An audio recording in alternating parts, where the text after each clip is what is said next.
சமைக்க கத்துக்கிட்டேன், சேமியா தெரியும், தோசை தெரியும் அப்படிலாம் சொன்னீங்களே, ஹாஃப் பாயில் வருமா? தம்பி போங்க தம்பி, ஊருக்குள்ள போய் காட்டு பாருங்க. டெய்லி மார்னிங் எனக்கு ஸ்கிராம்பிள்ட் எக் வித் பிரெட் பண்ணி தராங்க. பாக்குற காசுக்கு மேல கூடாடா கொய்யா. ஸ்கிராம்பிள்ட் அவங்க ஹாஃப் பாயில் கேக்குறாங்க. சரி அதெல்லாம் ஓகே. இப்போ ஒரு ஹாஃப் பாயில் ஒன்னு போட்டு காட்டுறீங்க. இதெல்லாம் எப்படி ஆன் பண்றதெல்லாம் தெரியுமா? நான் தெரியுங்க. இப்ப நிஜமா நான் சமைக்க கத்துக்கிறேன். டெய்லி பிரேக்ஃபாஸ்ட் எனக்கு பண்ணி கொடுக்கறாங்க. இப்ப நான் இல்ல நீங்க சப்போர்ட் பண்ணுவீங்க உங்க வைஃப்க்கு. நீங்க சத்தியமா டெய்லி எனக்கு பண்ணி சரி கொடுக்கறாங்க. எடுங்க, தோசை கல் எடுங்க. தோசை கல்லா? சரி ஏதோ ஒரு கல் எடுங்க, பேன் எடுங்க. இருக்கு, அது எங்க இருக்குன்னு தெரியல. பாத்தீங்களா எங்க இருக்குன்னு தெரியல. இருக்கு. இவன் வேற நீ ரொம்ப டார்ச்சர் பண்றான்டா. இங்க இருக்கு. அவசரப்பட கூடாது. உண்மையாவே போட போறீங்களா இப்போ? இருங்க, நீங்க சாப்பிட போறீங்க.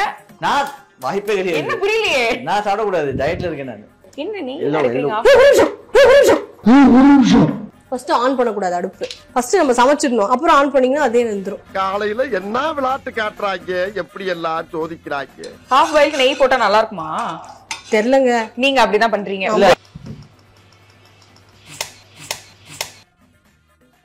உடையஞ்சாலும் பரவாயில்ல தானே? உடைய கூடாதா? உடைய கூடாது. என்னங்க எப்படி சொல்றீங்க? ஐயோ ஹாஃப் பாயில் போடுறதுன்னா தோசை ஊத்திட்டு இருக்காங்க. வா வா வா, சமையல் ரெடி ஆயிடுச்சு. இப்ப எல்லாம் சமைச்சு வச்சனாலே இப்ப அடுப்பு ஆன் பண்ணும். இந்தாங்க சமையல் ரெடி. எல்லாரும் ஒரு வாய் டேஸ்ட் பண்ணுங்க பார்க்கலாம். என்ன நீங்க நம்ப மாட்டீங்க? சாப்பிடணும் அதெல்லாம் கிடையாது. கஷ்டப்பட்டு சமைச்சிருக்கேன். ஏய் பாய் அவங்க கேமரா இருக்கு.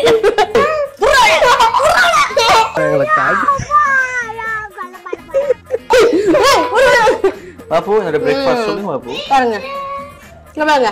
இப்படிதான் மார்னிங் வந்து எனக்கு டயட் ஃபுட்டா ரெடி பண்ணி வச்சிருவாங்க பிளேட்ல. பிரெட் சைஸ் பாத்தீங்களா?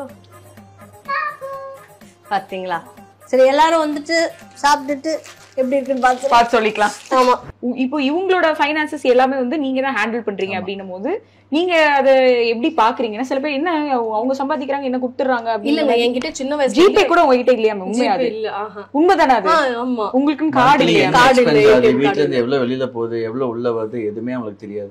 என் கண்ட்ரோல்ல இருந்தா இவங்க வந்து ஒரு பிளான் வச்சிருந்தாங்க வச்சுக்கோங்க, இந்த மணி இந்த கண்ட்ரோலுக்கு, நான் அதை எடுத்து வேற மணிக்கு ஸ்பெண்ட் பண்ணானா அது எப்படி அந்த ஐடியா இம்ப்ளிமெண்ட் ஜெனரலாவே அவங்களுக்கு அந்த தாட்டே இல்ல.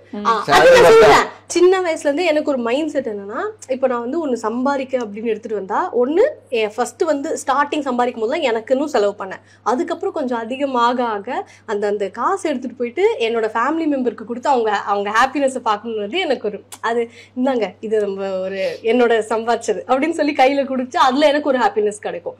அந்த மாதிரி நான் பண்ணணும்னு நினைச்சேன். நான் கல்யாணம் ஆனதுக்கு அப்புறம் ரெண்டு பேருமே ரெஸ்பான்சிபிலிட்டி இவங்க கிட்ட வந்து இருந்தாங்க அப்படின்னு சொல்லி எனக்கு அதுல ஒரு ஹாப்பினஸ். கல்யாணத்துக்கு முன்னாடி நாங்க நிறைய செலவு பண்ணோம், சுத்தணும் எல்லாம் பண்ணோம். இப்ப இன்னைக்கும் பண்றோம், பட் ஃபேமிலியா சேர்ந்து பண்றோம். இப்ப என்னன்னா எனக்கு எல்லாம் வாங்கி தருவாங்க, இது வாங்கி தர மாட்டேன் எனக்கு பண்ண மாட்டேன்லாம் கிடையாது. இப்ப கூட நான் போற வழியில வந்து சொல்லி இந்த ட்ரெஸ் பிடிச்சதுன்னு வாங்கி கொடுக்க சொன்னேன், வாங்கி கொடுத்துட்டாங்க. அப்ப சொன்னாங்க, நான் போயிட்டு தேங்க்யூ பாப்பு வாங்கி கொடுத்தது, நான் வாங்கி கொடுக்கல வழிபறி பண்ணிட்டு வாங்கி கொடுத்ததா சொல்றாங்க. நம்ம கேட்டது எல்லாமே செஞ்சிருவாங்க. பட் இவங்களோட கண்ட்ரோல்ல இருக்கும் போது என்ன இருக்கு, அதுக்கு என்ன பிளான் பண்ணணும், இஎம்ஐக்கு இருக்கா, அந்த மாதிரிலாம் இவங்களோட கண்ட்ரோல்ல இருக்கும். நம்மளுக்கு அது ஒண்ணுமே தெரியாது. ஜாலியா பேக் மட்டும் எங்கேயாவது சுத்திட்டு இருக்கு. அது ஒரு விதமான பாசிட்டிவான ஃபீலிங் தான். நம்ம எந்த ஒரு ஸ்ட்ரெஸ்ஸுமே கிடையாது. ஆனா வெளில இருந்து பாக்குறவங்க சொல்றாங்க, என்னங்க இந்த பொண்ணு கிட்ட ஜிபே அக்கௌண்ட் கூட இல்ல, கார்டு இல்லன்றா, அப்படி பாரு அவரே எல்லாம் அந்த மாதிரி இருக்கும்போது நீங்க அதை எப்படி பாக்குறீங்க? அது ஒரு நெகட்டிவா ஒரு டேக் எடுக்கிறப்போ? இல்ல அப்படி பேசுறவங்க பேசிட்டு இருக்கட்டுங்க, அது நமக்கு எந்த விதத்துலயுமே பாதிப்பா போக கிடையாது. நமக்கு வந்து ஒரு ப்ராப்பரா ஆர்கனைஸ் பண்ணி ஒரு ஃபேமிலி மந்த்லி எக்ஸ்பென்சஸ் என்ன எப்படி கொண்டு போகணுங்கிறது நமக்கு தெரியும். வருஷ கணக்கா பண்ணிட்டு இருக்கோம். கல்யாணத்துக்கு அப்புறம் 5 வருஷமா நம்ம ப்ராப்பரா பண்ணிட்டு இருக்கோம். நமக்கு பிடிச்சதெல்லாம் வாங்க முடியுது. இன்னைக்கு வரைக்கும் நம்ம என்ன ஆசைப்பட்டோமோ அது வாங்குறோம், பண்றோம். இப்போ நம்ம வந்து ஒன்று ஆசைப்பட்டுட்டோம் அப்படின்னா, நான் ஃபார் எக்ஸாம்பிளுக்கு நான் ஒரு விஷயம் கேட்டிருக்கேன் அப்படின்னா, முடிஞ்ச உடனே வாங்கி கொடுப்பாரு, முடியலன்னா அதை மைண்ட்ல வச்சுட்டு அதுக்கு என்ன பண்ணலாம்னு சொல்லி அதை வாங்கி கொடுத்தாரு. கேட்ட ஏதாவது ஒரு விஷயம் இன்னொரு ஸ்பெஷலா உங்களுக்கு கிடைச்சது அப்படின்னா என்ன சொல்லுவீங்க? நிறைய எல்லாமேன்றதுனால எதுவும் ஸ்பெசிஃபிக்கா. இப்போ ஆலியா வந்து நியூ ஜென் ஏர்போர்ட் கேட்டிருக்காங்க. ஏர்போர்ட் கேட்டிருக்கேன். ஸோ வந்து ஆக்சுவலி நான் வந்து ஏர்போர்ட் தொலைச்சிடுறேன். ஓகேங்களா, அது வந்து என் தப்பு தான். அந்த நானே என்னை பனிஷ் பண்ணிக்கிறதுக்கு இனிமே ஏர்போர்ட் ஒன்றும் கிடையாது அப்படின்னு நானே எனக்கு சொல்லிக்கிட்டேன். நான் வந்து இனிமே கிடையாது. அப்புறம் எல்லாரும் ஏர்போர்ட் வச்சிருப்பாங்களா, நம்மளுக்கு கடுப்பா இருக்கும்ல, இதான் உனக்கு பனிஷ்மெண்ட், தொலைச்சல அப்படின்னு நானே எனக்கு பண்ணிப்பேன். அப்புறம் கொண்டு கேச்சு எனக்கே மனசு கேட்கல, போயிட்டு பாப்போம் ஏர்போர்ட் தெரியுங்களா அப்படி கேட்டுட்டேன். அது ஒரு சின்ன மேட்டர் தான். நமக்கு டைம் கிடைக்க மாட்டேங்குது போய் செலக்ட் பண்ணி பார்த்து வாங்குறதுக்கு. கேட்டு அவங்க எனக்கு தெரிஞ்ச 1 வீக் 10 days ஆச்சுன்னு நினைக்கிறேன்.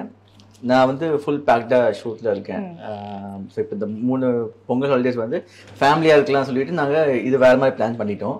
ஸோ நாங்கள் சேர்ந்து ஷாப்புக்கு மாலுக்கே போறதுக்கு அது ஒரு சுகம் தானுங்க. இப்போ என் ஹஸ்பண்ட் நான் கேட்ட பொருள் வாங்கி தராங்கன்னா அதுக்கு ஒரு டைம் ஸ்பெண்ட் பண்றோம். அந்த டைம் ரொம்ப ப்ரிஷியஸ். ஸோ அதை வந்து போன ஏன்னா தானே இந்த குடு வாங்கு ஆன்லைன்ல ஆர்டர் பண்ண அப்படிலாம் இல்லை, என்னை கூட்டிட்டு போய் வாங்குற அந்த டைம் வந்து we love it. Super. So அந்த அண்டர்ஸ்டாண்டிங் தான் ஒரு ஹைலைட்டான விஷயம். இன்னொரு விஷயம் இப்போ என்னன்னா பாக்குறவங்களுக்கோ இல்லை ஆடியன்ஸ்க்கோ என்ன தோணும்னா